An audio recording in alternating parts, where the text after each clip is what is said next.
licença. Bom dia a todos. Muito obrigado. Em primeiro lugar, agradecer à Fundação Montepio os 20 anos de trabalho em prol de Portugal e dos portugueses e pela honra deste convite, poder contribuir e participar nesta iniciativa e moderar aqui um debate tão relevante quanto, como o próprio nome indica, a visão dos protagonistas.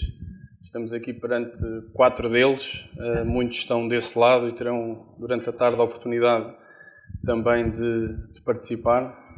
E eu tentarei, acima de tudo, não atrapalhar, não tirar visibilidade e protagonismo a estes protagonistas. Tentaremos aqui dividir esta próxima hora e meia numa conversa descontraída, numa conversa que olhe um bocadinho para o passado, que fale, obviamente, do papel da Fundação e depois, como sempre, que consigamos projetar também e refletir um bocadinho sobre aquilo que podemos, todos juntos, fazer no futuro, nos próximos 20 ou 200 anos, que não nós, mas alguém por nós.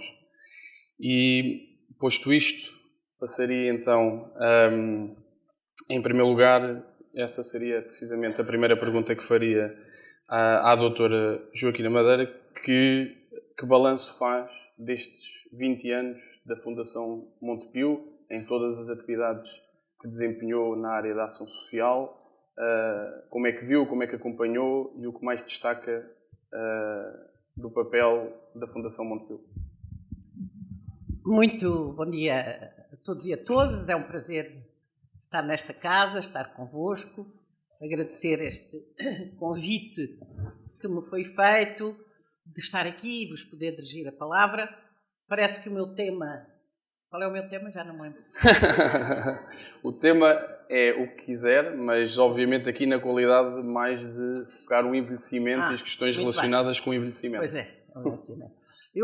Quando falo do envelhecimento, apetece-me dizer aquela máxima alentejana, desculpem lá, eu sou alentejana, e tenho que trazer o Alentejo assim para estes aerópagos, dizia assim sobre os velhos: se não fosse a falta que fazem, não fazia falta nenhuma. É uma boa forma de começar a nossa conversa. Não se dá por eles, não é? Ou quando se dá por eles, é sempre pelo lado negativo, não é? Na sociedade que temos, aquela que foi tão bem descrita pelo Sr. Roca Amaro, o tal valor, não é? O tal valor e dos efeitos da fragmentação. Também houve fragmentação geracional, não é? E a cultura dominante é do que aquilo que não é produtivo nos cânones estabelecidos, económicos, normalmente, é descartável. E, portanto, as pessoas mais velhas entram nesta perspectiva de ser descartável. Mas o que me pedem é que faça um balanço. Eu acho que a Fundação, em termos desta preocupação que é demográfica, aliás, muitas vezes a questão dos idosos aparece também pela via demográfica. Isto é, tantas pessoas, em 2060 somos quase 40 ou 30 e tal % de pessoas de 65 anos. Ninguém pensa que os 65 anos em 2060 representam os 50 hoje, não é? Portanto, é uma questão só estatística. Os meus brilhantes 69 anos hoje, na minha mãe, seriam 70 e tal, não é? E nos meus filhos será menos 10, pelo menos. Portanto, seremos ativos todos aos 69 anos. Não tenho dúvida disso, não é? Portanto, não são séniores, são ativos. Já pertencem ao grupo dos ativos. Portanto, esta atenção particular às pessoas idosas, sobretudo quando elas trazem problema às questões demográficas. Bom, mas o envelhecimento, como sabemos, é uma coisa positiva, só que ninguém quer ser velho, não é? Quer-se viver muitos anos, mas não se quer ser velho. Há aqui também uma contradição. E traz-nos, por um lado, e sobretudo uma nova geração, possibilidades de uma boa vida, de uma vida bem-sucedida, por outros fatores que todos sabemos quais são, da educação, do acesso à saúde, mas há um grupo e há algumas ameaças também ao longo da vida que se apresentam como problemáticas. E eu quero aqui falar na atenção que a Fundação Montepio tem dado às questões do Alzheimer, às questões das demências em geral, porque é uma das ameaças que não atinge só as pessoas mais velhas, mas que é uma doença que está muito associada, por enquanto, naquilo que se conhece à idade. E, portanto, esse tem sido uma atenção progressiva da Fundação Montepio. Aliás, eu tenho uma perspectiva, para não entrar em detalhes, que estes 20 anos de atividade têm sido crescendo na atenção à sociedade. Portanto, e é isto que se quer das organizações em geral, não é? Sejam elas de índole social ou de outra natureza. Que as organizações estejam atentas à realidade, ao que vai acontecendo, aos problemas emergentes e às prioridades, no fim de contas, que essa comunidade vai tendo. Acho que as preocupações têm sido de natureza eminentemente social, mas no social cabe tudo, não é? A educação também é social, a questão da deficiência, não é? A questão do envelhecimento. Portanto, são questões que me parece que a Fundação tem dado muita atenção. Aliás, falando talvez num tópico que seja abrangente, que é o de desenvolvimento social. Desenvolvimento social. E há pensando agora no futuro, não sei se me vai perguntar depois no futuro, ou digo já. Não, pode dizer. O tema é livre, pode falar. Que no futuro rumo já o assunto. Só não vou deixar falar o tempo todo. Não, vou já acabar. Eu fiz aqui uma pesquisa, uma pequena pesquisa, e vi que a Fundação foi criada, a escritura, no dia 4 de outubro de 1995. Estou errada? Não, exatamente.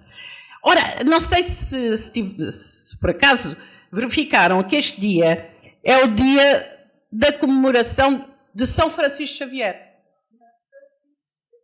Francisco de Assis, exatamente. E é um dia, portanto, com o seu significado muito importante. Qual foi a vida e a vivência de São Francisco de Assis e o que é que ele pode trazer para a Fundação como inspiração? Eu achava que era um exercício interessante. O que é que o São Francisco de Assis, na sua vida, ao longo da sua vida, desenvolveu no sentido de o que é que ele contribuiu para a sociedade? O que é que ele trouxe de inovação no seu tempo, não é? E, portanto, era este desafio que eu fazia para a Fundação de Futuro, de se inspirar no que foi a vida e o testemunho do São Francisco de Assis na sociedade. Para já. Muito obrigado. Eu, como veem, tenho um trabalho muito facilitado, porque normalmente os participantes prolongam-se e alongam-se muitíssimo nas suas intervenções. Aqui temos verdadeiros protagonistas, profissionais que gostam de estar no terreno, na área, a fazer, e por isso falar, pelos vistos, é abreviar. Vamos passar então aqui a palavra ao Dr. Sérgio Ayres, que vai enfocar a sua análise na área da pobreza. Ele é presidente da Rede Europeia Anti-Pobreza e lançava-lhe também o desafio de refletir um pouco sobre o papel da Fundação nestes 20 anos. Muito obrigado. Muito bom dia a todos e a todas. Peço desculpa, antes de mais nada, por estar, não sei se é constipado, se é outra coisa qualquer. Zika, acho que não é, portanto, também não estou grávido, portanto, não era um problema. Parece, mas não estou. Tentando ser curto, vai ser difícil, mas sobre o papel da Fundação, em direto ao ponto que nos coloca, a Fundação Montepio, como outras fundações nestes últimos 20 anos, tem sobretudo exercido um papel. Claro que a Fundação Montepio tem uma responsabilidade especial, como aliás a professora Roca Amaro nos fez lembrar aqui, pela sua origem, mas as fundações em geral, ainda com aquelas limitações que foram referidas também, têm cumprido um papel crucial num momento particularmente complexo. E não estou a falar apenas da crise económica e financeira, estou a falar de um momento de recuo de investimento na proteção social, em termos europeus e, naturalmente, como consequência também em termos nacionais, e onde as fundações, e esta em particular, têm servido, como eu costumo dizer, de motor de arranque em muitos casos, de lubrificador noutros, de iniciativas que, se não fosse assim, poderiam não conseguir existir. Desde as mais básicas até aquelas que se tornam hoje, debaixo do grande guarda-chuva da inovação social, se tornam hoje também muito visíveis. Em alguns casos, tenho que dizer que preferia que não fosse assim. Porque era preferível que a nossa proteção social não estivesse ameaçada, era preferível que aquilo exatamente que foi definido pelo professor Rocamaro, e que eu achei que ele é extraordinariamente otimista, quando ele diz que temos 3 dimensões e que precisamos de 8, se não me engano, as 3 de que ele falou, na realidade, nos últimos justamente 20 anos, apenas uma assumiu o protagonismo. Porque crescimento económico, e depois poderíamos falar de que crescimento é que estamos a falar, mas a coesão social e a sustentabilidade ambiental em pouco passaram de agendas políticas que, vistos os resultados, se não fosse preciso mais nada, deixaram muito a desejar. Portanto, repito, preferia que algumas coisas que a Fundação Montepio está a apoiar e a dinamizar não fossem necessariamente assim, porque queria dizer que estaríamos num modelo de desenvolvimento das nossas sociedades muito mais sustentável, seguramente. Dito isto, no caso português em particular, tem sido muito importante que haja fundações e instituições desta natureza que possam apoiar uma expressão da sociedade civil, ou várias expressões da sociedade civil, na dinamização de diferentes iniciativas. A nossa sociedade civil, o nosso modelo de proteção social é um pouco especial, se olharmos para aquilo que são os modelos de proteção social de outros países, e particularmente dentro da União Europeia, mas por isso mesmo, ou se calhar por isso mesmo, a sociedade civil e as suas formas organizadas dos mais variados tipos têm uma responsabilidade enorme por assegurar o bem-estar das populações, e aqui temos então uma função complementar que esta organização tem assegurado, que seguramente não poderia ter sido assegurada por outras.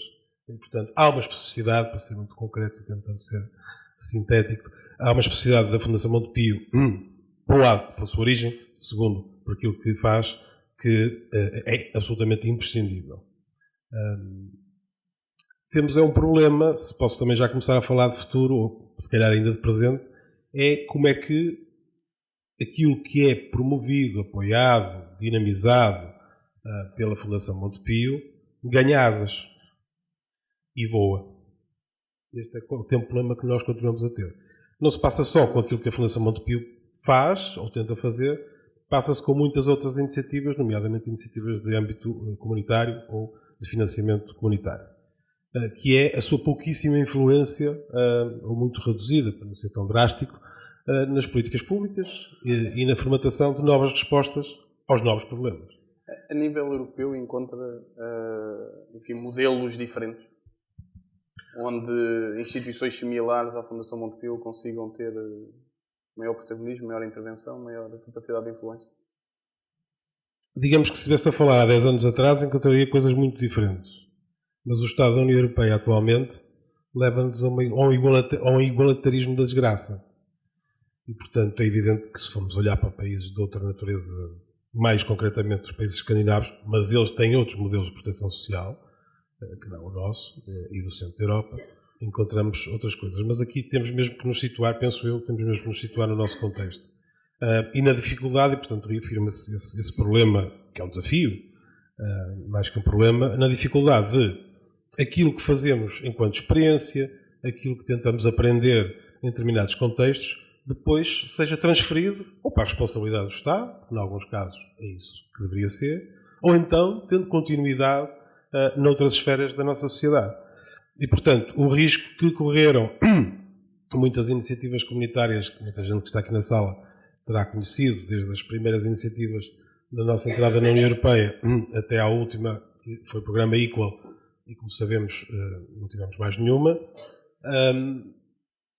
correm o risco de não conseguir ter o seu papel fundamental concretizado, que era justamente o de experimentar, formatar ideias e modelos para depois eles serem generalizados, naturalmente, tendo em consideração os contextos. E, portanto, isto é um grande desafio, porque muitas das coisas que são feitas pela Fundação Montepio e que a Fundação Montepio apoia, e como digo, outras fundações, estão a ser, tentar ser delicado, para isto não me correr mal, mas estão-se a substituir respostas que, na minha opinião, deveriam ser asseguradas por outro tipo de instâncias. E, portanto, por um lado, bem, ótimo, ainda bem que há entidades que podem ajudar a cumprir esses vazios, esses espaços vazios, só que esses espaços vazios, como sabemos, agigantaram-se nos últimos anos. E, portanto, os buracos da proteção social, para dizer assim de forma genérica, são tão grandes que não nos chegam 100 fundações Montepio para cobrir essas necessidades. Último ponto em relação à Fundação Montepio, que estou agora a falar do ponto de vista mais pessoal e até da minha experiência pessoal. Uma das coisas que eu preservo muito nesta iniciativa é a sua abertura. A capacidade de aceitar, pelo menos para conversar, de qualquer ideia. Porque uma coisa muito típica é que nós queremos financiar alguma coisa, mas já decidimos o que é que queremos financiar, normalmente. No fundo, já tínhamos uma ideia do que é que queríamos. E isso existe em muitos outros contextos. E aqui, pelo menos falo da minha experiência pessoal, tem acontecido muito o contrário. Por um lado, a própria Fundação Montepio também tem ideias, com certeza, e tem propostas para fazer, mas tem estado bastante aberta também a iniciativas que vêm diretamente da sociedade civil e não só arriscando esse tipo de iniciativas. Muito bem, muito obrigado. Eu, pegando aqui nas palavras do Dr. Sérgio Ares, perguntaria à doutora Dulce Rocha, vice-presidente do Instituto de Apoio à Criança, se, apesar do papel importante que a Fundação Montepio e outras instituições têm tido nesta área, se realmente não estamos a fracassar nesta perspectiva de dar perspectivas de futuro às nossas crianças e jovens, e se partilha desta visão um pouco mais negra, que apesar de tudo o bom e tudo o positivo é feito, não chega por haver, falências noutras áreas da sociedade. É um bocado complicada essa pergunta. Antes do mais... Também tinha que complicar um bocadinho, senão claro. isso era... Desejo cumprimentar toda esta maravilhosa audiência. Está praticamente cheio o auditório, é muito bom ver que muitas pessoas se interessam por estes temas. Cumprimentar também os meus excelentíssimos colegas de mesa, e a visão do Dr. Sérgio Ares também é um bocado provocada por ir muitas vezes a Bruxelas, que realmente é muito deprimente. Eu vinha sempre de lá doente, já acabei no grupo de trabalho, que era um grupo de trabalho sobre inovação social, coesão social, mas depois nunca havia dinheiro para concretizar as brilhantes ideias que os peritos, foi a primeira vez que me chamaram perito, e se calhar a última, mas nós íamos dizendo de nossa justiça, mas depois nunca havia hipótese de concretizar. E era realmente muito esgotante estar a trabalhar e depois não se ver o resto, não é? Ainda por cima, Portugal estava entroicado na altura e houve uma recomendação muito interessante que fizemos, que era a recomendação para as crianças, investir nas crianças para quebrar o ciclo da desigualdade, e todas as recomendações que lá vinham cá não se podiam aplicar porque não havia capacidade financeira para pôr em prática. Pelo contrário, regredia. A situação regredia em muitos aspectos. Portanto, eu compreendo essa visão. E muitas vezes tenho também essa visão. A Fundação Montepio é assim uma luz que de vez em quando surge e dá um ânimo às organizações não governamentais porque nós temos ideias, queremos fazer projetos e se muitas vezes a Fundação Montepio não nos ajuda, não passam das ideias e dos projetos e não se concretiza. Eu lembro um projeto na área da saúde que foi muito acarinhado pela Fundação, que o Instituto de Apoio à Criança levou a cabo e que sem essa visão, sem essa perspectiva de conjunto, da importância de apoiar as crianças hospitalizadas, nós não conseguiríamos levar a cabo. Mas isto é só para dar um exemplo. Ora, realmente, o que nós temos de ver é que o mundo foi agora ao Fórum Económico e Social e há 1% de ricos que têm a riqueza que a metade mais pobre tem uma riqueza igual, equivalente àquilo que a metade mais pobre tem. Quer dizer, isto é uma coisa... não é 1%, são 32 multimilionários que têm. O 1% é outra história. É também assim uma coisa parecida. Que nós ficamos admiradíssimos como é que é possível esta concentração enorme, não é? De riqueza e daí a pobreza e a desigualdade, não é? Que é estrutural nas sociedades. E para não pensarmos já nos outros, nos países mais miseráveis da África, etc., que nos incomoda e que depois, quando chegamos a esta minha idade, que há 40 anos que andamos a lutar por um mundo mais equitativo, por uma partilha mais igualitária da riqueza, e passados estes anos todos continuamos na mesma. E, portanto, às vezes é difícil prosseguir. Mas pronto, temos de prosseguir, porque senão também não valia a pena estarmos cá, não é? Temos de ter sonhos e de procurar concretizar as nossas ideias.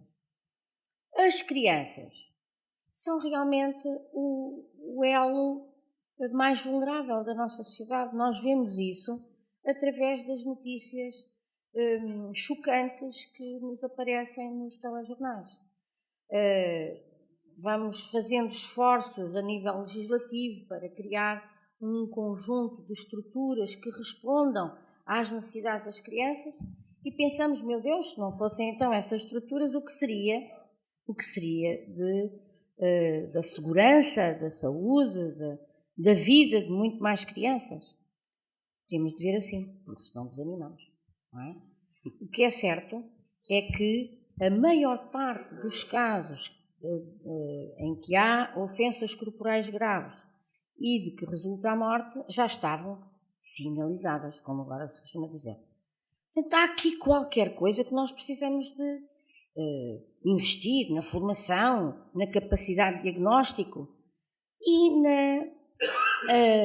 na capacidade de cooperar mesmo a nível da partilha de experiências. Porque de nada vale estarmos a discutir muito os procedimentos se depois nos falta o saber para identificar as situações mais graves. Ou se nos confundimos com tanto papel, não é? E se não percebermos que naquele papel está uma criança e uma vítima e uma mãe e um pai, e se não tivermos tempo, porque nos enredamos numa malha burocrática, e a imediação, a capacidade de falar e de escutar, se fica sempre para trás. Nós só conseguimos apreender o perigo de algumas situações falando com as pessoas. Se as pessoas nos procuram e nos pedem ajuda, penso que o dever primeiro é de ouvir mais a pessoa, para diagnosticar melhor. E está-me a querer parecer que, em alguns casos, se diz, agora vai o processo para ali. Não, agora já não é daqui, agora é para ali. E ficamos descansados quando o processo ou o expediente sai da nossa secretária. Isso não pode acontecer. E se nós trabalharmos as coisas em equipa, mas sempre tendo em vista as pessoas, penso que podemos melhorar. Esta é é uma contribuição. Eu costumo dizer, eu não tenho a verdade fechada na mão. Vou dizendo o que me parece de acordo com a experiência que tenho. Agora, vos garanto que se nós ouvirmos mais, se não ficarmos presos à participação, ao papel, e agora registra e depois remete, quantos processos foram remetidos, foram arquivados, e a situação vai continuando, e depois quem sofre são crianças que muitas vezes nem conseguem expressar-se. E esse é um receio que eu tenho, é de que possamos não ver o essencial. Desde a sua experiência... Por exemplo, deixe-me só dar um exemplo. Por exemplo, ontem soubemos que foi atribuído um Oscar ao filme Spotlight. Se não viram, eu recomendo vivamente. É um filme muito chocante também, mas extraordinário, muito bem feito, gostei imenso e acho que merecia um Oscar. Sobre os abusos sexuais na Igreja Católica nos Estados Unidos, em Boston, começou em Boston mais propriamente, pois no mesmo dia em que foi atribuído esse dito Oscar, portanto, em que se reconheceu que esse é um problema grave das sociedades, que é um problema tabu, e é muito tabu em Portugal, digo. Quando eu falo disso, então lá está ela a falar do assunto, como se isso não fosse grave para as crianças que sofrem isso, não é? Pois o que sucedeu ontem? Vi uma notícia em que tinha sido confiado ao pai, por decisão de um tribunal, uma criança que estava escondida com a sua mãe num abrigo, ou da APAV, de uma instituição semelhante, no norte do país, e a criança tinha de voltar ao pai, criança essa suspeita de ter sido vítima de abuso sexual por parte do pai. Mas isto tem alguma lógica? Mas isto nem... O que quer dizer? A minha mãe às vezes é assim, filha, nem a senhora Maria, que era a nossa empregada, já dá muito tempo. Realmente, como é que é possível que continuemos a desvalorizar desta forma as queixas das vítimas? Muitas delas, então, não serão sobreviventes. Não podem dizer que são sobreviventes. Bem, isto era só para vos mostrar que neste assunto social, nestas causas das crianças, das mulheres, da violência em geral, da violência feminina em geral, há muitas contradições.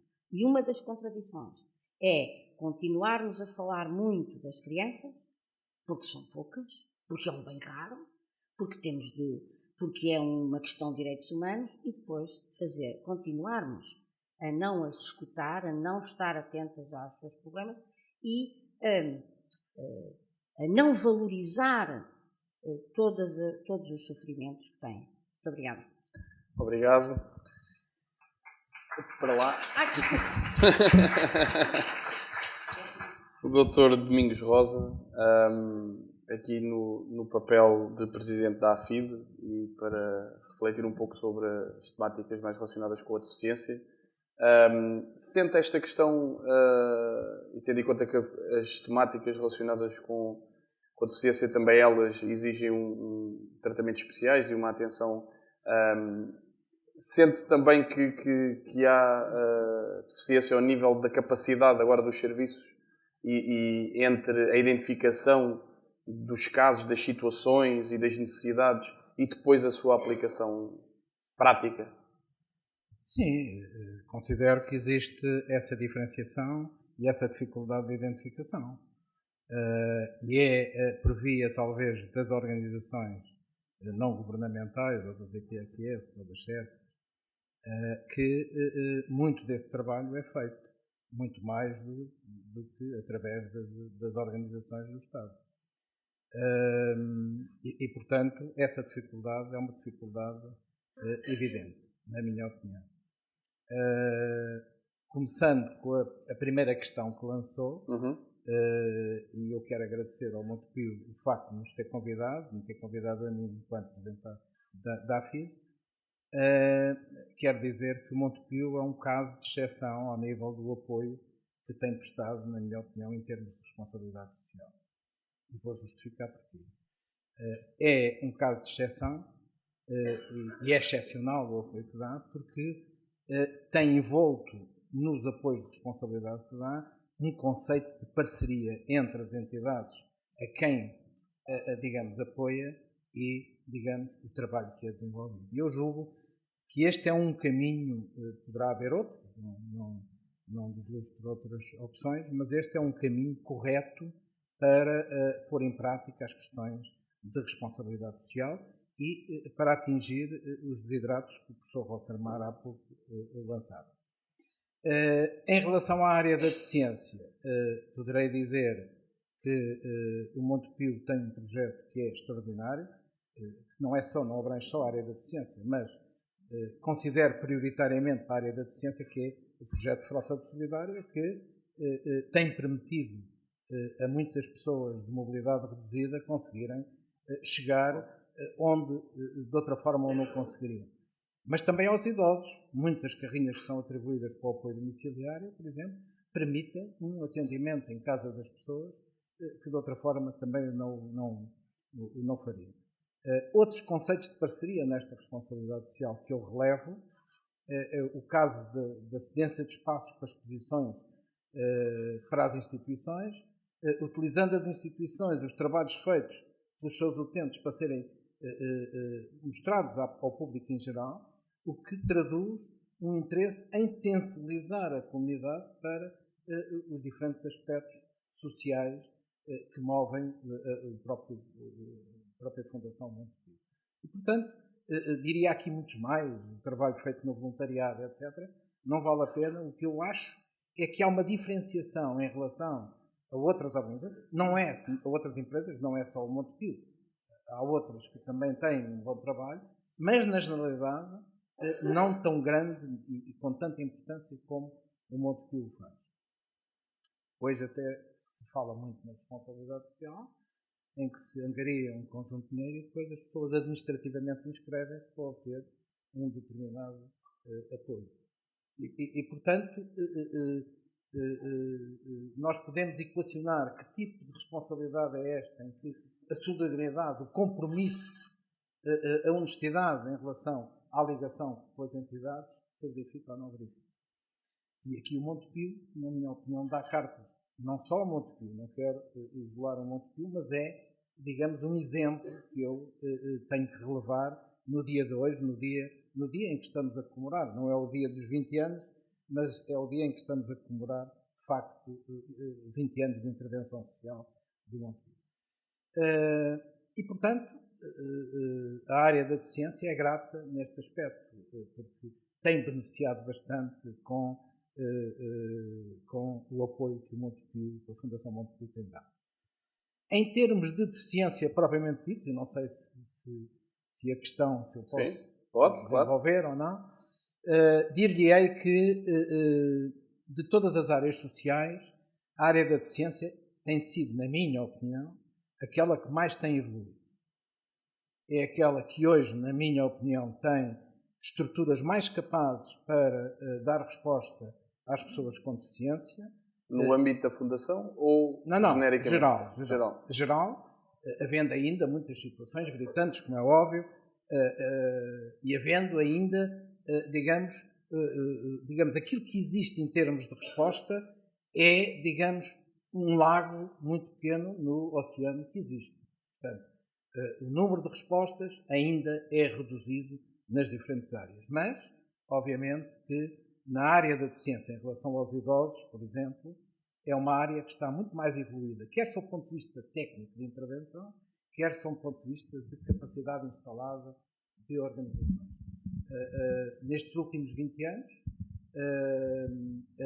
e com os apoios da CEE em primeiro e agora da União Europeia, obviamente que houve vários equipamentos sociais que foram instalados em Portugal e que não deslustram em nada as boas práticas que se fazem por essa Europa fora. Aliás, até temos, eu próprio, fazendo parte de algumas organizações, representando a Fundação em algumas organizações internacionais, sinto que somos muito mais chamados a participar e trabalhamos muito mais do que muitas das organizações internacionais e verificamos o nosso trabalho.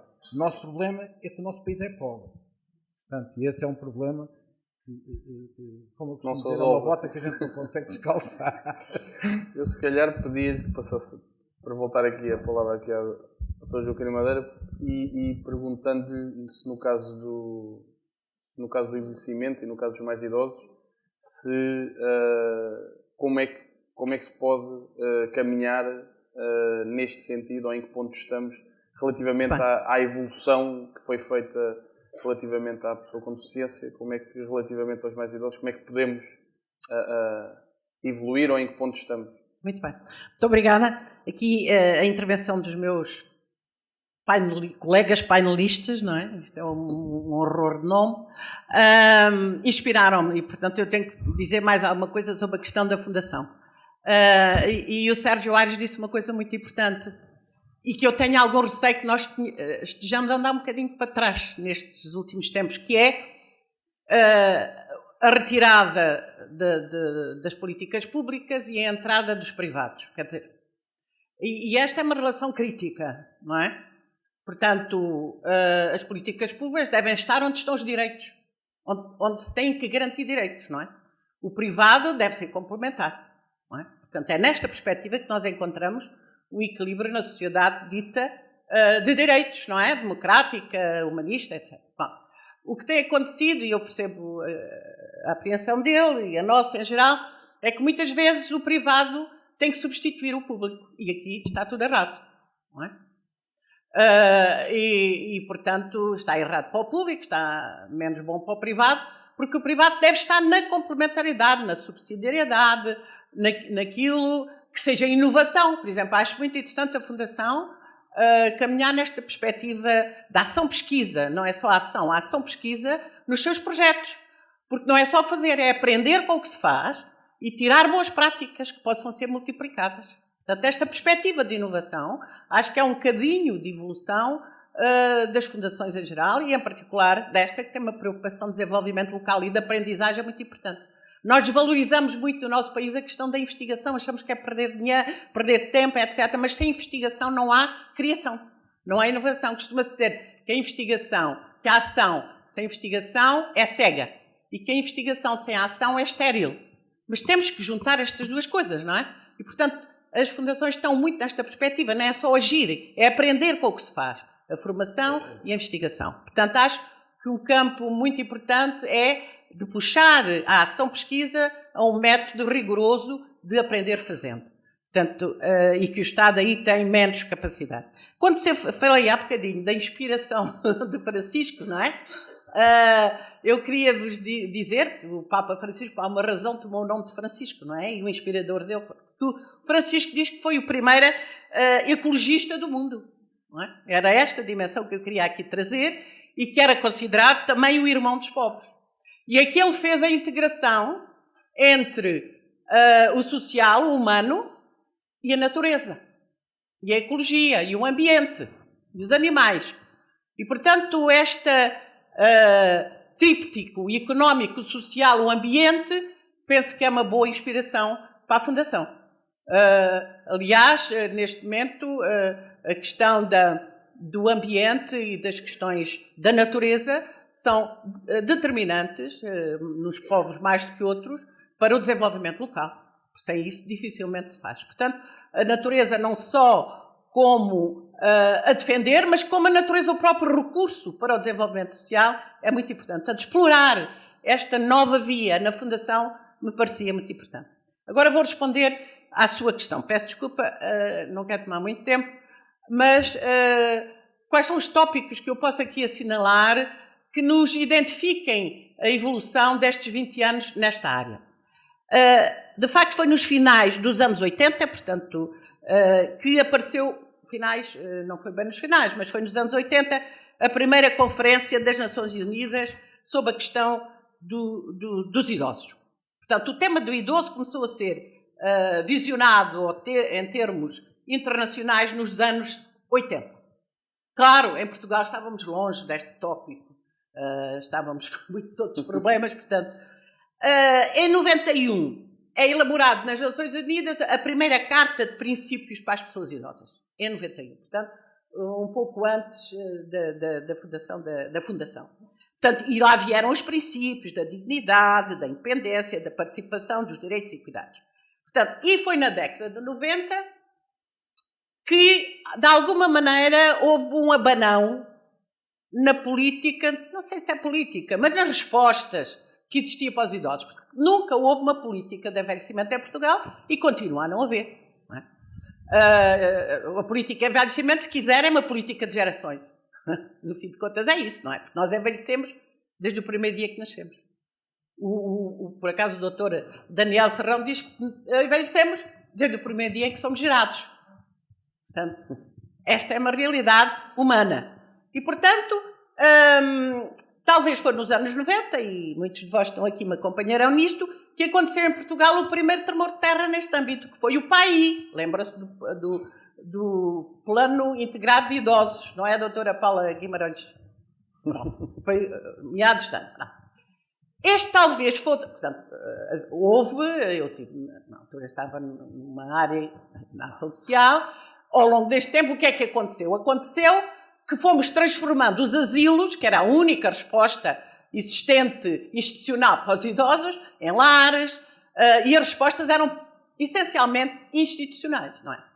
E de resto não existiam idosos, não é? Não existia nenhuma medida de prevenção, nem ninguém se interessava pelas pessoas idosas. Era um problema das famílias e dos próprios. Portanto, não era uma questão social. A questão dos idosos só começou a ser questão social quando veio algum vento internacional e quando eles começaram a constituir, entre aspas, problema para a demografia. Aí é que se deu atenção às pessoas idosas, não é? Quando elas começaram a crescer. Portanto, quantitativamente, eles tinham que merecer atenção. Eu acho agora que ser velha é sexy, mas ninguém concorda comigo. Por mais que eu faça por aí. Mas... Está na moda. Está na moda. E então, o que é que aconteceu nos anos 90? Temos esse famoso PAI, que foi um programa financiado pelos Jogos Sociais, no seu bom tempo, e que deu um empurrão em que sentido? Veio abrir, tinha começado então o processo de apoio domiciliar, veio falar do apoio domiciliar integrado, veio falar de respostas de prevenção e de recuperação e veio trazer, de facto, a inovação, a tal inovação às políticas públicas.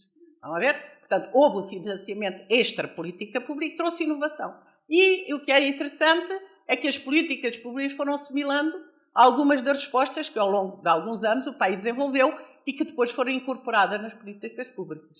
É este o papel que eu acho que as fundações podem fazer, que é a inovação, a criatividade, que depois, pela sua belos resultados, podem ser incorporados nas políticas públicas. E depois dessa primeira fase, acha que isso continuou? Depois, continuou. Portanto, neste momento, já aqui foi aflorado isso, acho que estamos num aspecto crítico. Quanto ao modelo das respostas sociais, acho que todos temos a noção disso, já não estão a responder à nova realidade que está nascendo. Os novos velhos não vão com aquela história do lar do coitadinho e de não sei quê. Portanto, os lares têm que ser reequacionados. Esta semana estive no Porto e uma colega minha disse-me assim, olha, eu gostaria para o lar, estou sozinha, não penso que é melhor para mim ir para um lar, mas imagino bem que não me deixam levar o computador. Quer dizer, mas isto é um lar? Não, foram todos os lares onde eu fui. Não me deixam levar o computador. Estão a ver? Como há um encerramento à realidade vivida. Quer dizer, esta nova geração de pessoas, portanto, os conceitos e a forma de viver o lar têm que mudar. Há um aspecto muito importante também que evoluiu nestes anos, que é a questão de uma nova geração, portanto, os baby boomers, que são as pessoas dos 50 e tal, 60 anos, estão a trazer uma nova realidade social e antropológica que procuram outras soluções para a sua vida. Tenho que referir aqui a corrente, que é já uma corrente das academias séniores, não é?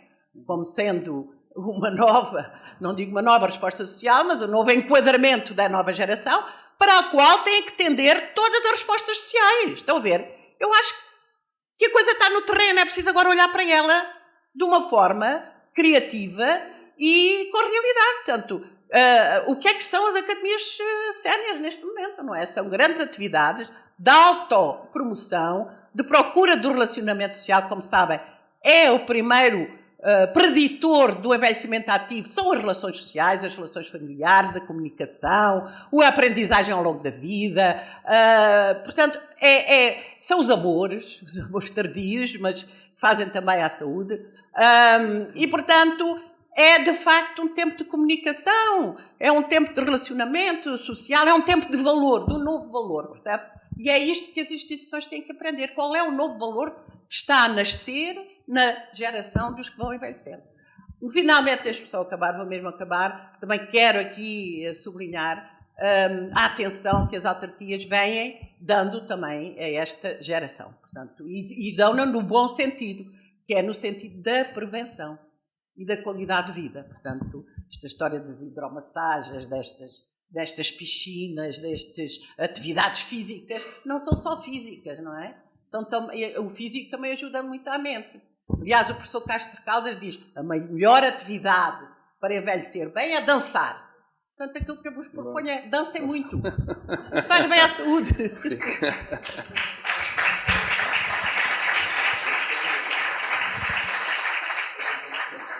Então, Sr. Jorge, tivemos aqui uma intervenção bastante otimista, não é? Aqui contrastando com a sua primeira intervenção um pouco mais pessimista, relativamente a esta relação entre a capacidade do poder político responder àquilo que vão sendo os desafios ou o trabalho feito por instituições como a Fundação Montepio. Há aqui uma diferença entre aquilo que é a política e depois as respostas aos problemas que estão identificados? E quer que eu seja otimista? Não faço questão. Não faço questão e acho que a audiência também não. Era só para saber. Gostaríamos que fosse como tem sido, que é muito importante. Posso também fazer, porque é interessante também a gente dialogar aqui, se calhar também era interessante dialogar todos, não é? Mas eu gostava de dizer duas outras coisas em relação às outras intervenções. Sim, claro. Uma delas foi que me esqueci, aqui a Joaquina fez esse favor também, de que a Fundação Montepio, e uma vez mais digo não só a Fundação Montepio, mas particularmente durante este período de seca que tivemos e temos, um dos grandes problemas que enfrentamos foi que alguma parte da intervenção social foi considerada luxo, passou a ser luxo. Porque as prioridades foram outras, porque a emergência foi muita e, portanto, por exemplo, a área da investigação, a ação, foi extraordinariamente desvalorizada. Até havia quem dissesse que os estudos estavam todos feitos, agora era preciso, mas era trabalhar. Em questões tão dinâmicas como a pobreza, por exemplo, e outras, isto é muito grave, sobretudo interrompendo um ciclo positivo que tínhamos de investigação nessa área, e que isto vou colocar mais claramente na minha posição de diretor de um observatório, que é grave porque nos deixa cegos, exatamente como dizia a Joaquina Madeira, ou pelo menos deixando-nos com graves deficiências visuais durante bastante tempo. E a Fundação Montepio foi justamente uma das instituições que continua a querer seguir na mesma linha, portanto, a querer que se intervenha, que se façam coisas, mas que se façam coisas também com a produção de conhecimento e que esse conhecimento seja útil. Sobre a responsabilidade social das empresas corporativas e por aí fora, eu tenho sempre a tendência para dizer que gostava, antes de mais nada, que houvesse responsabilidade social do Estado. E vou na mesma linha da Joaquina Madeira, uma vez mais, ou seja, que aquilo que são direitos e deveres, naturalmente, todos nós, estejam assegurados. Portanto... Mas o que é que falta para conseguir isso? Tendo em conta que elegemos os representantes, os nossos representantes políticos, e não elegemos os conselhos de administração das empresas privadas. Justamente. Mas como é que explica essa... É que esta transferência foi o que já foi aqui aflorado. É que, de repente, sobre o lema, não quero meter-me num terreno complexo, quer dizer, não quero meter-me sem qualquer problema. A questão está em que demoraria muito tempo. Mas esta ideia de que o privado faz bem, seja o lucrativo, seja ou não lucrativo, e, portanto, é melhor transferir tudo para o privado, foi ganhando um lastro sem qualquer espírito crítico. A tal ponto que há quem pense que toda a proteção social pode ser privada. A tal ponto que há quem pense que a água pode ser privada. e por aí fora. Portanto, responsabilidade social do Estado, antes de mais nada, até como forma de modelar os nossos próprios comportamentos nesse sentido e também a regulamentação daquilo que é o setor privado na responsabilidade social.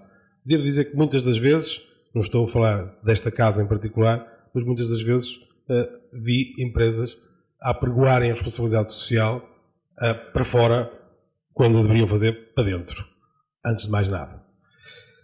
Bom, em relação às questões da deficiência, eu gosto sempre de contar uma história porque me dá muito jeito para explicar um outro grande problema que nós temos em relação à pobreza e à exclusão social. Que é o que nós não sabemos sobre esse assunto, mas aquilo que pensamos que sabemos. E a interpretação que fazemos sobre o que é ser pobre e porque é que somos pobres. Agora não acho nada que Portugal seja pobre. Acho é que tem demasiados pobres. Que é uma coisa um bocado diferente. E que nos deve fazer refletir.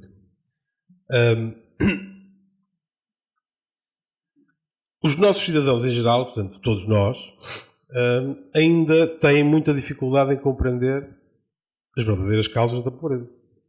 E, portanto, nós ainda continuamos a ter uma parte substancial dos nossos cidadãos a acreditar que ser pobre é fundamentalmente derivado a características individuais. Má sorte, ter nascido pobre, castigo divino, enfim, e tantas outras explicações que nos dão muito jeito porque não têm absolutamente fundamento nenhum. E depois a seguir porque não querem trabalhar, porque não são empreendedores, porque, enfim, tantas outras coisas. E isto tem sido parte do problema. E como é que se pode mudar? Como é que podemos contribuir? Tem sido parte do problema. Nós tentamos justamente que, é por isso que produção de conhecimento e devolução desse conhecimento da sociedade sob a forma da ação é tão importante, e mais uma vez estamos aqui esta casa, tão importante é que se continue a fazer isso. Porque nós temos que ser capazes de demonstrar às pessoas quais são as causas da pobreza, verdadeiramente.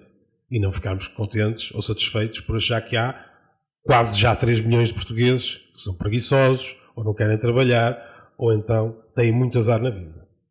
Mas é engraçado porque eu gosto sempre de contar uma história, mas há sensibilidades diferentes. E havia alguém há uns anos que dizia uma coisa engraçada, naturalmente ironizando, mas serve como ilustração de tudo isto. Porquê que a área da deficiência foi sempre uma área privilegiada, e um privilegiado entre aspas, naturalmente, mas que recebeu sempre mais carinho, seja das políticas públicas europeias, seja do ponto de vista nacional. E essa pessoa dizia com graça, enfim, com grande ironia, dizia, é que deficiente, particularmente físico, ainda pode acontecer a qualquer um de nós. E, portanto, nós temos grande disponibilidade para este tipo de respostas sociais, porque, primeiro, são motivadoras do nosso desagrado, e, portanto, sentimos-nos desconfortáveis em ver esse tipo de situações, mas, por outro lado, também pensamos que a qualquer um de nós nos pode acontecer, por um infortúnio da vida, ficar nessa circunstância. E dizia então essa pessoa, cigano, eu já não nasço. Portanto, dessa já me livrei. E o que é que eu quero dizer com isto? Quero dizer que as outras áreas quase todas, porque houve outras também que tiveram o mesmo tipo de atenção, justamente pelas mesmas razões, e o envelhecimento é uma delas. Ganhou grande corpo, porque justamente estamos a perceber que vamos todos, não tarda nada, estar assim, românticos e apaixonados por estarmos idosos, não é? Sexys. Dixit. E, portanto, temos que ter noção de que algumas das respostas sociais e da preocupação das nossas sociedades se dirigiu para grandes consensos, marginalizando ainda mais os outros grupos sociais com problemas, as outras áreas de intervenção, e já agora, também porque também é uma área em que trabalho há mais de 20 anos, a questão da discriminação e particularmente a discriminação em relação às comunidades ciganas. Sobre o resto, posso só dizer isto foi sempre a cair. É para ser otimista.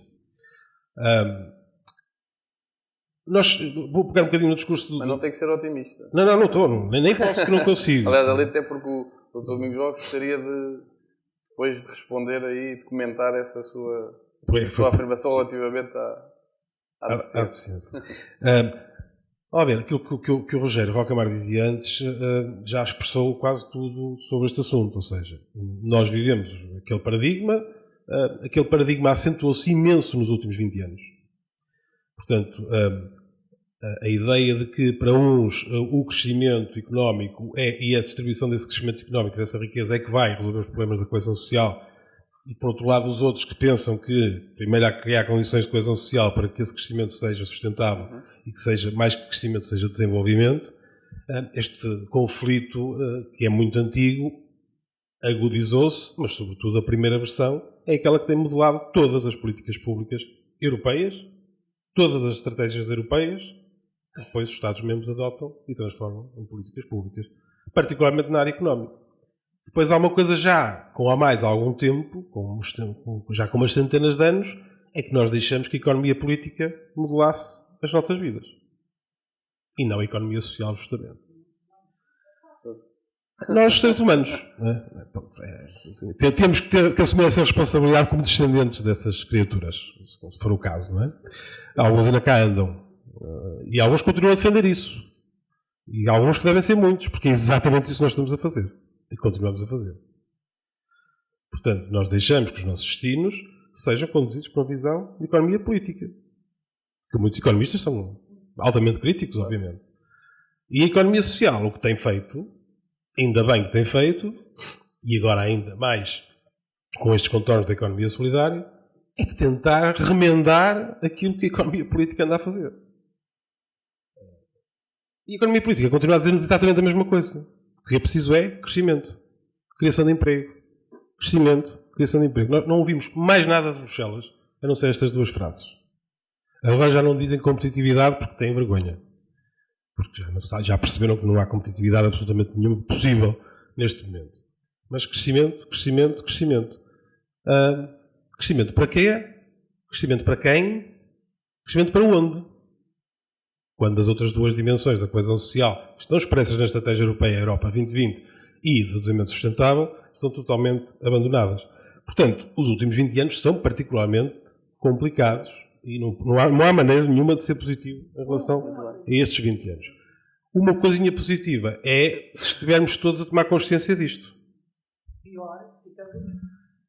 Não. A coisinha positiva é que eu acho que, como o discurso que o Rocamar nos trouxe aqui, se estivermos a ter consciência disto, e quanto mais não seja, algumas das consequências batem-nos à porta todos os dias, e portanto, mal é que não comecemos a ter conhecimento disto, há um outro risco fundamental, que também o Rocamar nos recordou aqui, que é as democracias são expressões que vão e vêm. E, portanto, o grande problema atualmente é que isto já não é uma democracia. Isto, quando digo isto, não estou a falar de Portugal, exclusivamente. Bom, mas ainda posso exercer alguma...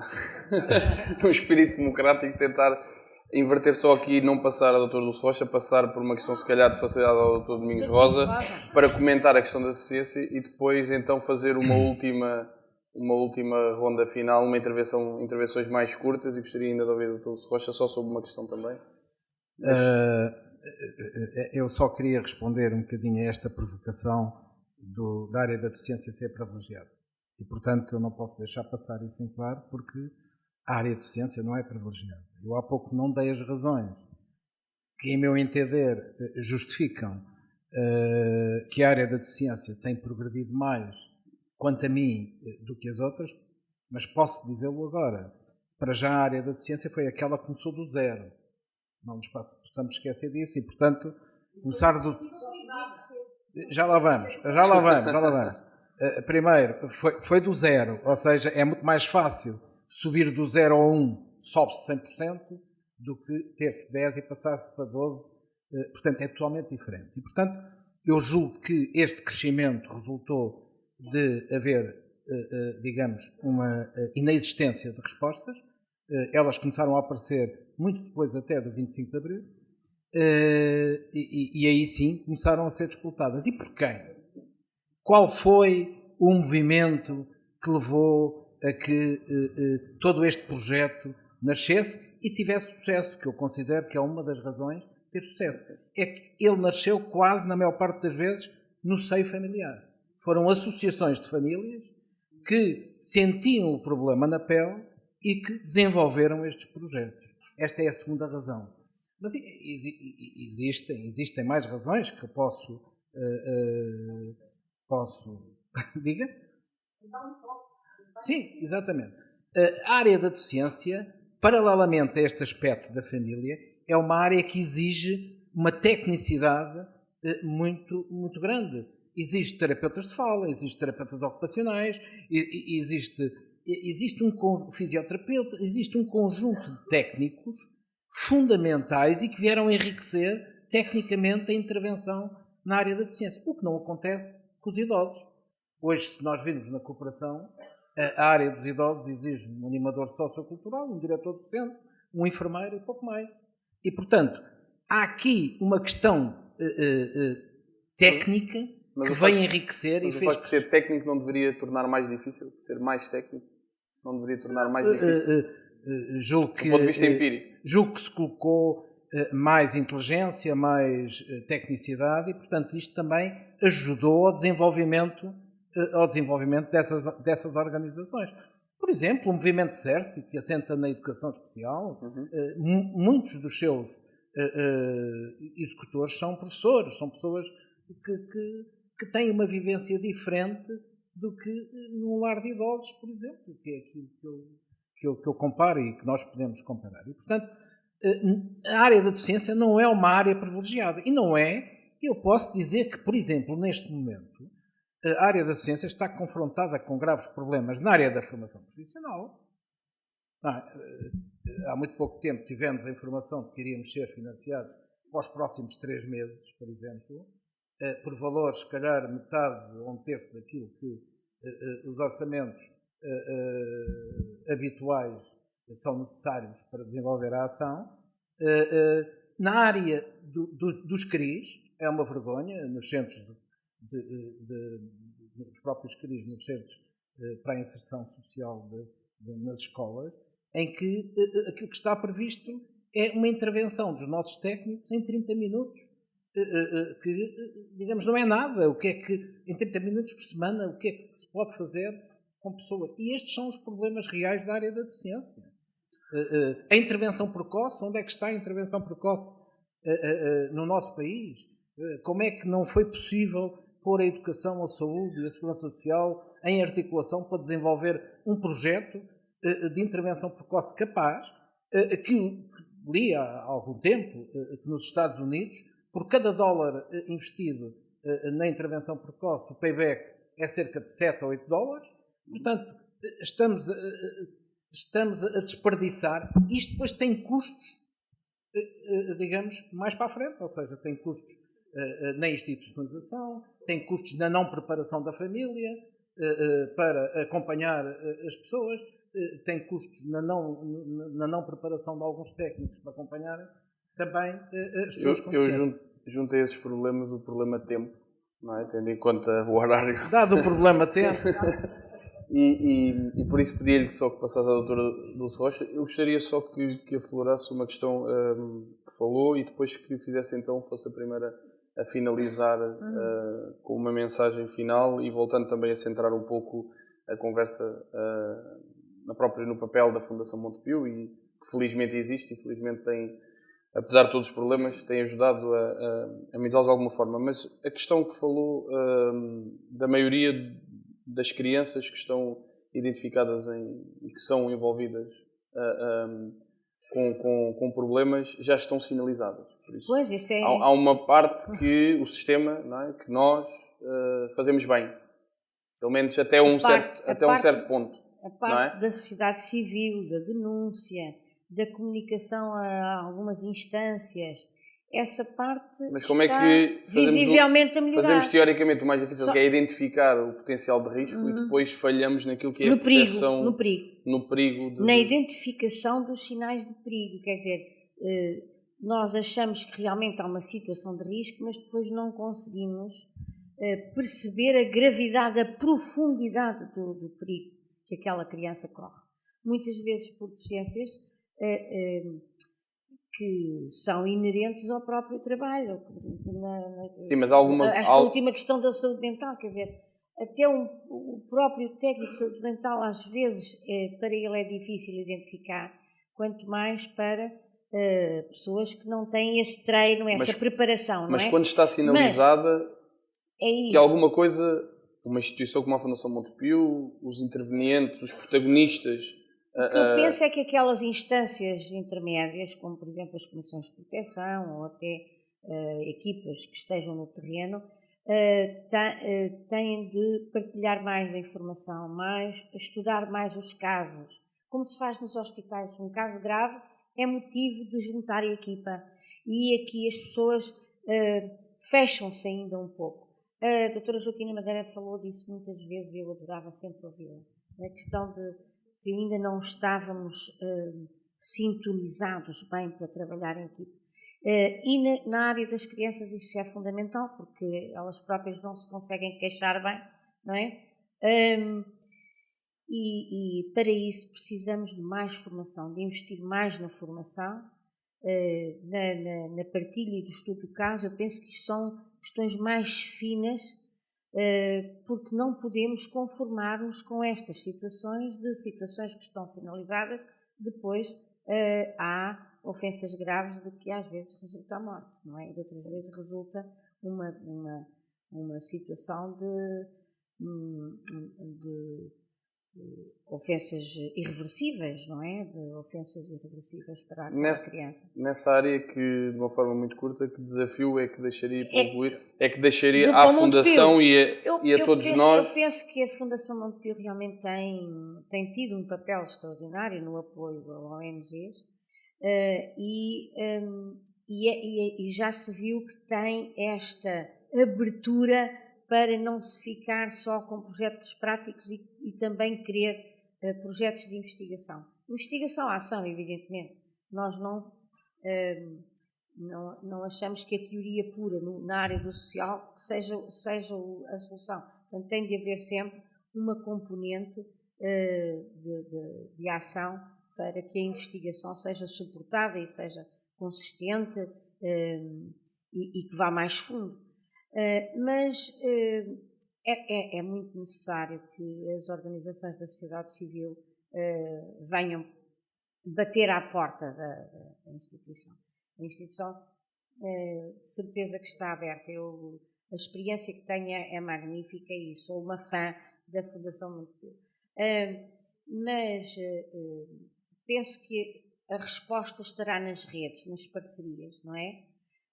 O Instituto Apoio à Criança tem um trabalho já fortalecido, alicerçado no sentido de trabalhar em rede.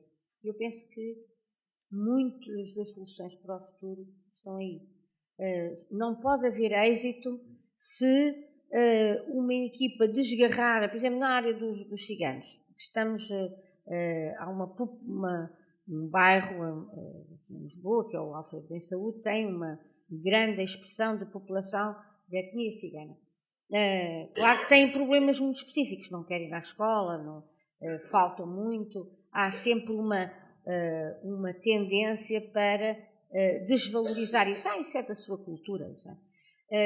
Nós temos feito um trabalho importante lá, mas tem de ser, está ali a doutora Matilde Sergar, do Projeto Rua, a equipa do Alfredo Bem Saúde é coordenada pela doutora Matilde.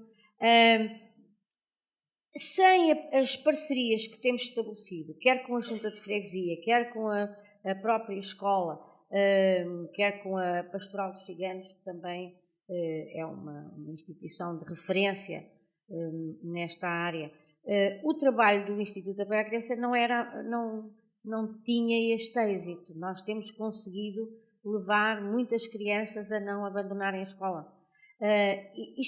O trabalho social é sempre difícil de ver os resultados, não é? Quando abandonam, pois é um problema. O não abandonar é que é difícil, é evitar, é prevenir no sentido de não deixar que aquelas crianças deixem de ir à escola. Porque a evolução, o desenvolvimento social tem como base o conhecimento. E sem conhecimento não há barreiras que não sejam Nós não conseguimos que essas barreiras deixem de existir, não é? A própria desigualdade. A questão da educação é fundamental nas nossas sociedades. E é por isso que temos de apostar nas crianças. Porque sem apostar na educação, as nossas crianças não conseguem depois ser adultos que consigam ter uma sociedade sustentável, como nos falava há pouco o professor Roca Mar, que é uma questão essencial nos nossos dias. Mas eu penso que temos mesmo de contar com a Fundação Montepio. Absolutamente isso essencial. Vamos contar de certeza. Vamos contar de certeza. Eu voltava só, por facilitar a questão do microfone, voltava só para uma mensagem final do Dr. Domingos Rosa, um desafio então para a Fundação Montepio e para todos nós para os próximos anos. Para a Fundação Montepio, eu julgo que na área da docência há um problema que o Montepio tem que encarar em termos de responsabilidade social, que é o envelhecimento das pessoas com deficiência. Nós estamos perante um problema mundial, europeu, de envelhecimento da população em geral, mas agora começam a sentir-se já os problemas inerentes à questão do envelhecimento. E, portanto, temos que nos começar a preparar para esta situação. Acho que a Fundação Montepio pode também reforçar o contributo que tem dado para a melhoria da capacitação das organizações ao nível da qualidade. Aliás, a instituição que eu represento aqui, somos certificados por 3 normas, pela ISO, pela marca ISS, da Segurança Social, e pelo Excellence, o EQUOS Excellence, e, portanto, acho que este é um caminho que deverá ser percorrido. E porquê? Eu sou amante da qualidade e, portanto, acho que a qualidade cria e traz às organizações mais eficiência, mais eficácia, e, portanto, nos períodos de crise, nos períodos de escassez de recursos, acho que há sistemas que têm que ser implementados de qualidade e de estudo de impacto das ações que nós vamos envolver. E isso são coisas que a Fundação Montepio tem privilegiado e acho que o deve continuar a privilegiar. Depois, obviamente, que o trabalho em parceria é fundamental. É fundamental. Já passámos o tempo em que todos os grupos desportivos na sua quinta montavam o seu campo de jogos, todas as IPSS montavam respostas iguais umas às outras, e esse período de abastança, digamos assim, penso que terminou, e acho que tem que haver aqui um trabalho de parceria muito articulado com as autarquias, no sentido de minimizarmos o esforço em recursos e maximizarmos as respostas sociais. E acho que o Montepio tem também aí uma palavra a dizer. Poderia dizer mais coisas, mas agradeço-lhe a capacidade de síntese. Muito obrigado. Dr. Sérgio Aires, para terminar também. Ok.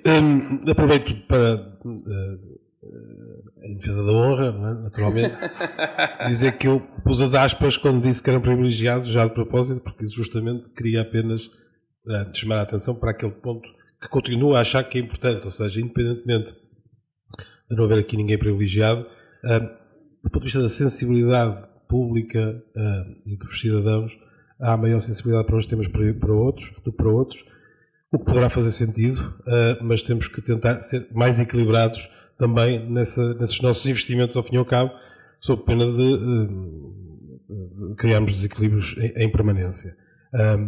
Mas, aproveitando a deixa na mesma, a verdade é que, e já lançando também o desafio para a Fundação Montepio, a verdade é que a maior parte dos movimentos iniciais, em particular, mas até aos dias de hoje, na área da docência, são movimentos de autoajuda, como são considerados internacionalmente. Portanto, são associações de autoajuda que identificam um problema que é meu, que é teu, que é dele, vamos tentar resolvê-lo juntos, visto que ou o Estado ou outras organizações não cobrem o problema.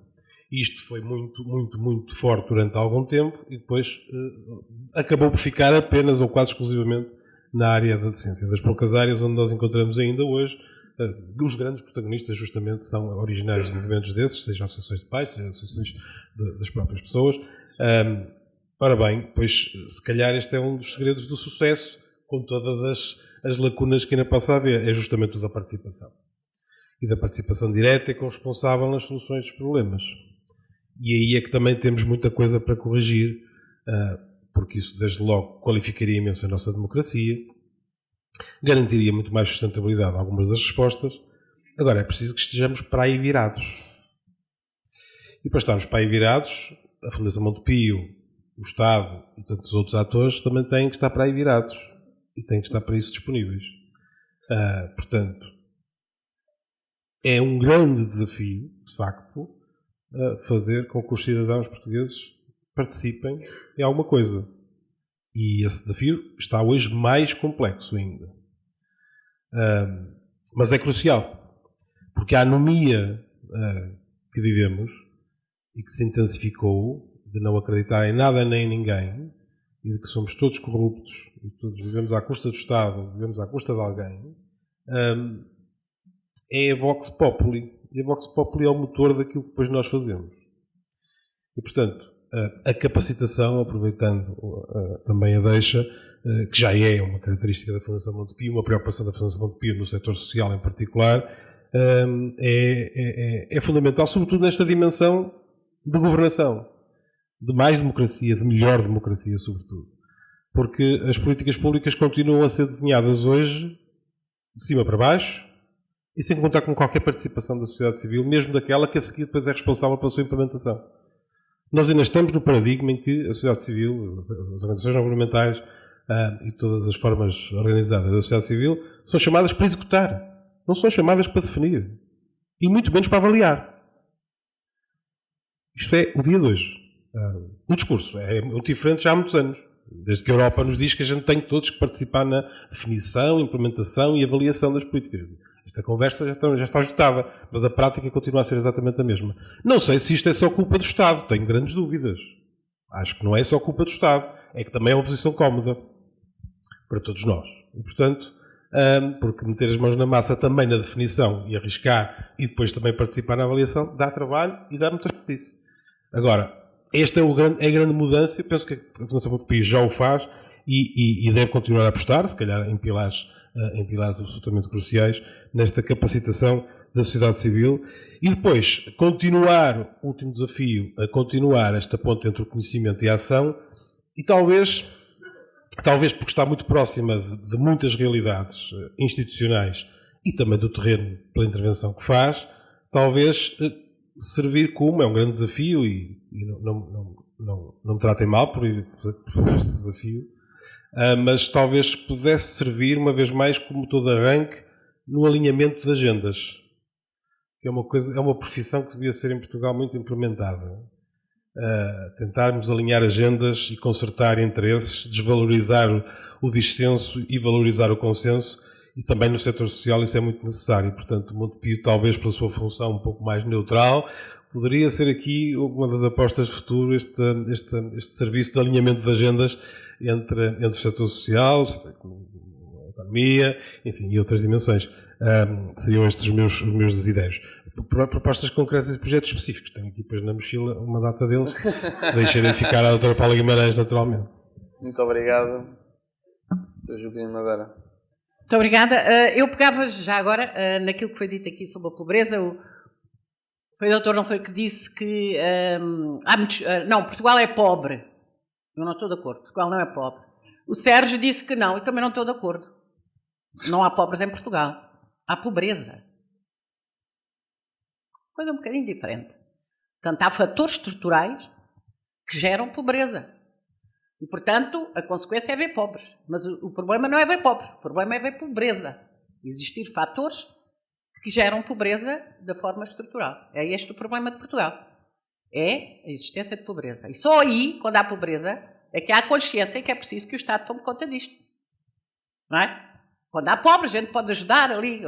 São pontuais, existem aqui um bocadinho de assistência, se calhar agora. Agora, quando há pobreza, e há dados concretos, que temos pobreza em Portugal, estrutural, vincada bem na nossa sociedade, nos sistemas, na forma como eles funcionam, e na forma como se age contra a pobreza. Portanto, penso que temos que ter consciência disto. Quer dizer, a pobreza não é um problema dos pobres, é um problema da sociedade. Quando ela passa das pessoas para a sociedade, aí alguma coisa mais temos que fazer. Portanto, esta é bom tenhamos consciência que assim é. Eu queria, relativamente a isto, é muito interessante, nós estamos aqui, já se falou hoje da fragmentação. Estamos fragmentados, como podem ver. O envelhecimento, a pobreza, as crianças, isto não é verdade. Todos nós somos pessoas. E é aqui, muitas vezes, que nós erramos na nossa intervenção. É que, para além de termos estas questões, todos somos pessoas, desde que nascemos até que morremos. Portanto, temos que falar de pessoas com dificuldades ou com vulnerabilidades e não no deficiente ou no pobre ou não coisa. Portanto, também muda completamente o tópico. Portanto, é como ir ao médico. Outro dia fui ao médico. Há muito tempo que eu não vou ao médico, graças a Deus. E outro dia fui ao médico. E o médico não olhou para mim, só olhou para a minha doença. Eu não me senti alvo da atenção dele. Ele sequer, eu gostei-o a ver porque ele estava atrás do computador. Gostei-o a ver. E ele não quis nada saber de mim. O que é que lhe dói? Dá-lhe, pronto, ok. Estão a ver? Se a gente desfoca o essencial, estamos a agir mal. Temos que focar na pessoa. E nas pessoas, somos todos iguais. Os direitos da criança são iguais. Há das pessoas com deficiência, há dos pobres, há dos idosos, são iguais. Só que vivem em circunstâncias diferentes. E por isso temos os mesmos direitos. Dignidade, justiça social, segurança, participação. Isto é muito importante para a intervenção. Terceiro tópico. Quanto à Fundação, eu gosto de responder. A Fundação, para além do que já disse, há duas questões. A questão das formas de intervenção e a questão da área de intervenção aqui. Eu acho que sobre a forma, acho que podíamos fazer uma reflexão interessante. E aqui quer dizer duas, referindo-me duas. A primeira é a da ação pesquisa, que já aqui foi dito, que acho essencial. É muito fácil. Isto acontecia nos projetos da pobreza. Os primeiros projetos de pobreza do programa europeu, estamos a falar dos finais do século 80, dos anos 80, trazia uma verba que era só aplicada para a investigação. Portanto, recebe 8 mil euros. 20 mil para a investigação. Ou para a avaliação. Portanto, afetar montantes para que se faça ações de pesquisa e se produza conhecimento. E que isso se traduza numa produção escrita. É essencial que isso seja feito nos nossos projetos. Para a gente passar o testemunho, para ficar a história e para aprendermos uns com os outros. A outra questão que eu também propunha na forma é a questão da participação dos destinatários. Arranjar também, afetar determinada parte do financiamento às questões da participação. Como é que se tratou? Há um pensamento muito interessante, muito inspirador, como se diz agora, de Mahatma Gandhi, que diz: tudo o que fizeres por mim, sem mim, é contra mim. E muitas vezes nós facilitamos isto, não é? Sobrepomos-nos às pessoas. Substituímos as pessoas. Portanto, é muito delicado este aspecto da participação, porque não há cura sem participação. Não há solução do problema se as pessoas não se envolverem. E, portanto, por aí também o nosso cuidado. Quanto às áreas, já referi aqui algumas, mas há outra que eu acho que é de futuro. É de presente, estamos já nela, mas é de futuro, que é a interculturalidade. Nós vamos ser sociedades multiculturais.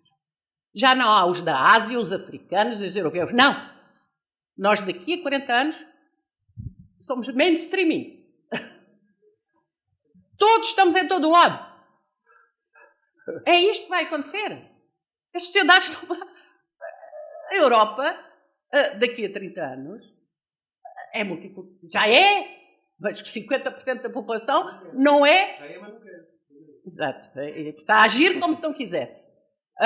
Daqui a 30 anos ou 20 anos, 50% da população não é natural da Europa.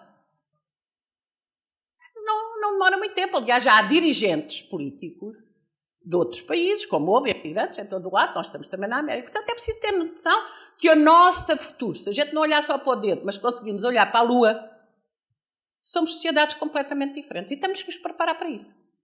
Desde a escola. É natural. Temos que aceitar o outro como nós. E isto prepara-se. e treina-se. Portanto, acho que é um tema muito importante para o futuro,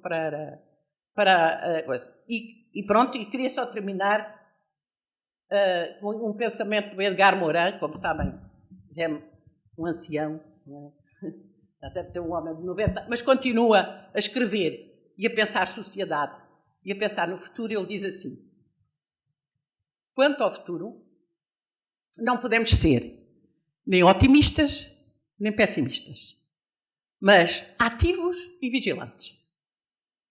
Muito bem. Muito obrigada.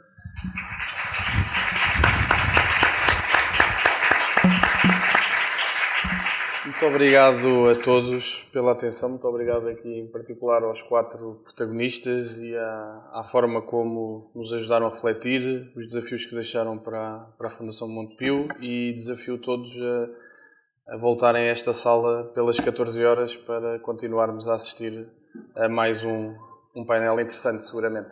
Obrigado.